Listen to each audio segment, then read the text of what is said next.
I finished 19 books in the month of October. I had 2 5-star reads, and neither of which were fantasy books, and I also finished 2 series. So let's go through all of these with a yes, no, or maybe on if I think you should read them. The Fury of the Gods by John Gwynne. Yes, I loved this series, and I was so sad to see these characters go. Nobody Knows You're Here by Bryn Greenwood. Yes, this is a very difficult topic to cover, but I think Bryn Greenwood did such a phenomenal job. It is heartbreaking, it is captivating, and it is just an incredible read. The Raven Scholar. Maybe. I just thought that this could have been trimmed down about 200 pages and probably would have been more enjoyable. There just felt like there was a lot of fluff and not much going on until the end. Hot Wax by Emma Rio.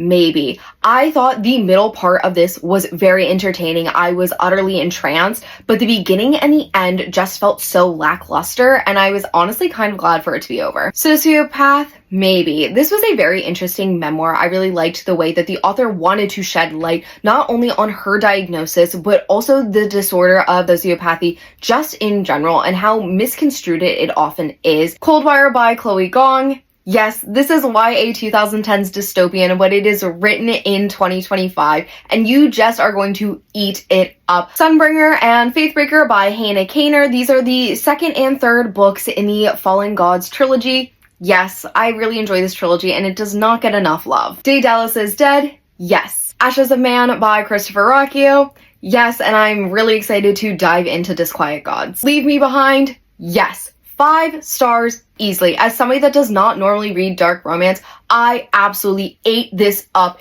It was incredible, and I'm now planning on reading every single book by this author. Ironbound, yes, this book just felt like so many of my favorite books combined into one. I had a very enjoyable time reading it, and it was so easily digestible. Is This a Cry for Help by Emily Austen? Yes, I feel like this is a very important book for this day and age. It covers a lot of very important topics, and it was just really overall a beautiful read. How to Defeat a Demon King in 10 Easy Steps. Yes, this book was so entertaining, and you will really read this in one sitting. Edge Dancer. Maybe. I understand reading Oathbringer why this one was important, but I overall don't really think it was all that memorable. The Second Death of Locke. Yes. An Academic Affair by Jodi McAllister. Yes. Twisted Souls by Shan McCullen. Maybe. This book just felt like every other romantasy book that you have ever read. You can pick out all of the beats and you know what is going to happen next. Honestly, the most interesting part was the end with the plot twist, but even so, I don't think I will continue. Say You'll Remember Me by Abby Jimenez.